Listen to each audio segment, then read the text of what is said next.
تسمح في أن أقول كلمة هنا؟ أرجوك. هل تسمح بها؟ أرجوك. من كل قلبي أطالب الأمة الإسلامية أن تخاطب الناس بدينها، أن تخاطبهم بما أنزل الله، تخاطب المتجبرين بما أنزل الله حتى لا يظلم الدين معهم.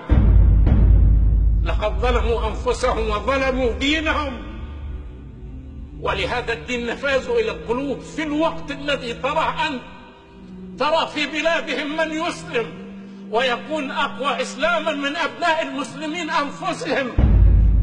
لا لشيء، إن هذا الإسلام لا يحتاج لتكلف ولا يحتاج أن نتكلف، إنما يحتاج إلى الصدق، إنما يحتاج إلى الصدق.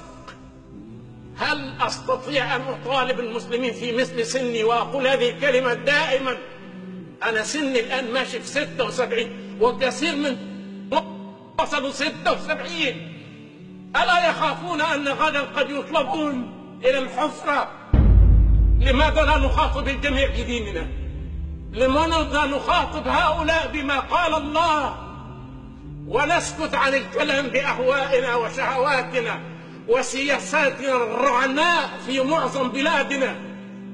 أما يكفينا أن هذا الكتاب حفظ من أجلنا وللإنسانية كلها؟ ألا نستحق أن تعاتبنا الإنسانية جميعا بين يدي الله لأننا فرطنا في تبليغ كلام الله لهم؟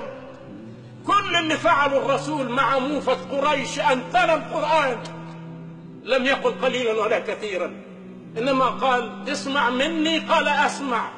قام فوضع يده على فمه. نصل إلى ديننا وأن يتهم ونحن أحياء.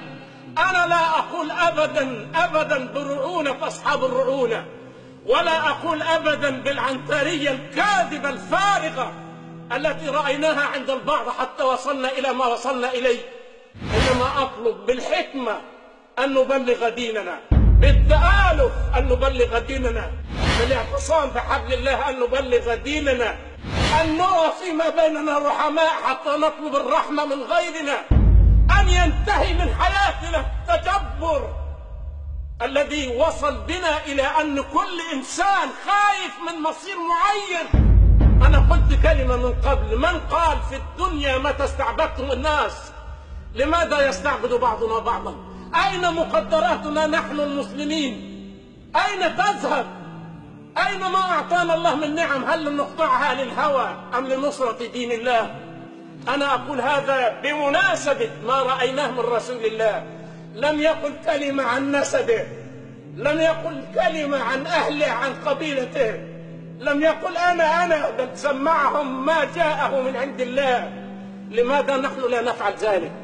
لماذا نحن نتدارى بديننا ونظن بأننا بهذا نرضي العدو؟ العدو بيسلم من حيث لا ندري نحن.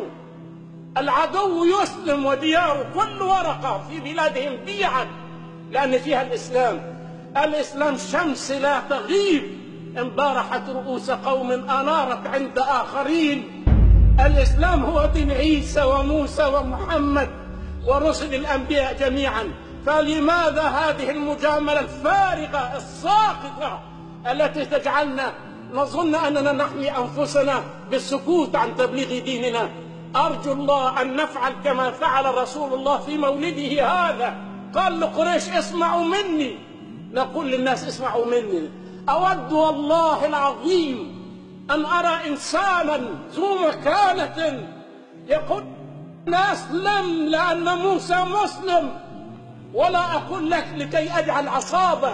أنا إن أخطأت قل لي أخطأت بميزان. أما أن يسبح الأطفال والنساء وكذا وكذا، وفي كل يوم يطلع قرارات لا نفهم لها معنى، ويطلع مفاهيم نخضع الرأس لها لحساب من هذا؟ ألا سنعود جميعا إلى الله. أرجو الله أن يعيننا على تقواه. سنعود جميعا إلى الله. أرجو الله أن يعيننا على تقواه. أرجو الله أن يعيننا على تقواه.